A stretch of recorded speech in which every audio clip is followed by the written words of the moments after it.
먼저 국민의힘 최형두 원내 대변인 전화 연결되겠습니다. 안녕하세요, 의원님. 네, 안녕하십니까. 자, 언론을 통해서 양당 모두 여론조사를 믿지 말라는 메시지를 내고 있는데 국민의힘에서는 현재 이 선거 분위기 어떻게 파악하고 계십니까?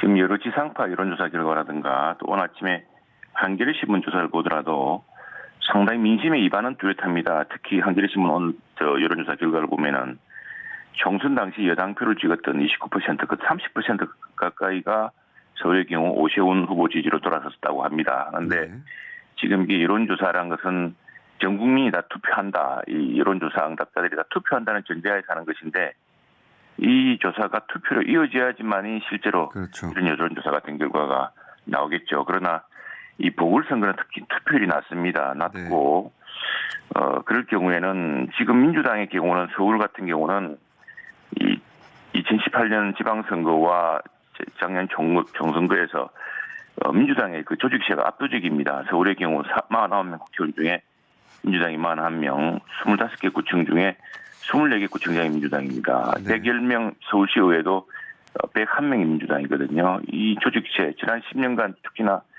민주당 서울시장 시절에 구축해놓은 이런 관변 조직이라든가 이런 걸 보면은 민주당 지지자들의 경우는 조직 투표율이 굉장히 높을 것 같습니다. 그래서 보궐선거지만 투표까지 높을 테고 반면에 이 상당히 민심이 이반돼 있고 이 분노하고 있지만 이분들이 예컨대 뭐 황사라든가 여러 가지 기상 상황 또 평일이기 때문에 투표를 할 수 없는 상황까지 감안하면은 이 투표율이 사실상 이번 선거의 성패를 여론조사가 아니라 투표율이 이 선거의 성패를 정할 것이다 이렇게 보고 있습니다.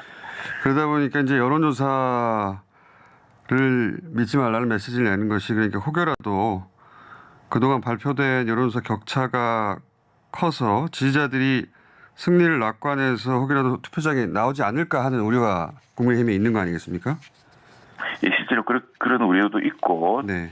이만큼 여론조사가 벌어졌기 때문에 나 한 사람쯤이야 그러니까요. 바쁜데 투표하나 되지 않겠냐라고 이렇게 생각하시는데 반면에 민주당의 지지자들 아까 말씀드렸다시피 지금 지난 10년간 서울시 민주당의 경우는 굉장히 어떤 관변 조직이라든가 여러 선거 결과로 구축된 조직 투표가 굉장히 조직 선거가 굉장히 많이 지금 발전해 있습니다. 그렇기 때문에 민주당 지지자들은 투표가 확실한 반면에 이 분노한 민심은 투표하지 않을 경우에는 그 민심이 반영되지 않을 수 있다는 그런 걱정이죠. 알겠습니다.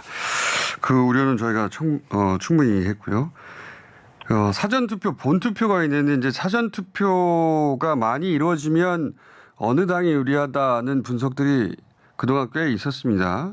국민의힘에서는 이 사전투표 관련해서는 어떻게 판단하고 계십니까?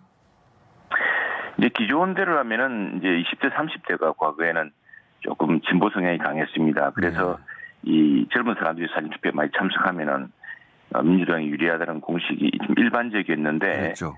그런데 이 보궐선거를 한 달 앞두고 LH 사태가 터졌고 특히 지난 4년간 공정하지도 않고 정의롭지도 않은 정말 한 번도 경험하지 못한 상황들을 많이 겪지 않았습니까? 입시라든가 병역이라든가 그리고 또 일자리라든가 이런 데서요. 그래서 이런 민감한 젊은 층이 이제 민주당의 이중성이나 위선에 등을 돌리고 있기 때문에 이런 현상이 이제 기존 공식 그래서 만일 20대, 30대 사전투표가 많으면은 과거와 다른 투표 결과가 나올 것이다라고 이렇게 예측하고 있습니다. 그런데 어쨌거나 투표를 많이 하는 것이 어느 연령층이나 골고루 굉장히 중요하다고 저희 생각하고 있습니다. 알겠습니다. 그러니까 과거와는 달리 사전투표에 주로 응하는 젊은 층이 많이 나온다는 것이 지금 국민의힘에 불리할 것이 없다고 판단할 정도의 여론조사 결과가 계속 나오고 있기 때문에 그럼 사전투표에 많이 응해달라는 국민의힘 지지층에 대한 격려도 중요할 것 같은데 오늘 유권자들에게 한 말씀 부탁드립니다. 사전투표 하시게 될. 네, 이번 재보궐선거가 왜 치러지는지 우리 국민 여러분, 시민 여러분 잘 알고 계십니다. 이번 선거는 민주당 서울시장, 부산시장이 성범죄를 저질러서 치러지는 선거입니다. 그리고 지금 백신이 경제고 백신이 민생인데 이 백신도 지금 확보한다든가 접종 속도로 볼 때는 지금 OECD 국가 중에 꼴찌 수준입니다. 그럴 경우에 11월 집단 면역도 장담하지 못할 정도가 되었고, 또 LH 투기꾼과 일부 몹쓸 공직자라고 했습니다만 사실은 11년 영농을 아스팔트 위에서 했다는 대통령, 그리고 세종시 나들목 골목 건설로 특혜를 입은 민주당 전 대표, 또 청와대 정책실장과 민주당 의원은 임대료 상승 제한하는 임대차 3법을 만들어 놓고 이 전월세를 올렸습니다. 세상에 한 달에 185만 원씩 월세를 꼬박꼬박 받아가는 그런 민주당 의원 상상할 수가 있습니까? 이 185만이라는 것은 최저임금 182만 원보다 많은 겁니다. 185만 원씩 이 월세를 내고 나면 어떤 돈으로 저축을 하고 어떻게 생활을 합니까? 의원님 좀 그 돈을 마무리를 다 해주셔야 되겠습니다. 예, 맞습니다. 시간 관계상. 네.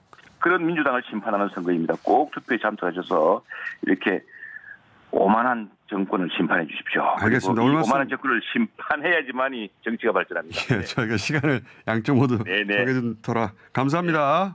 네, 고맙습니다. 국민의힘 최영두 원내 대변인이었습니다.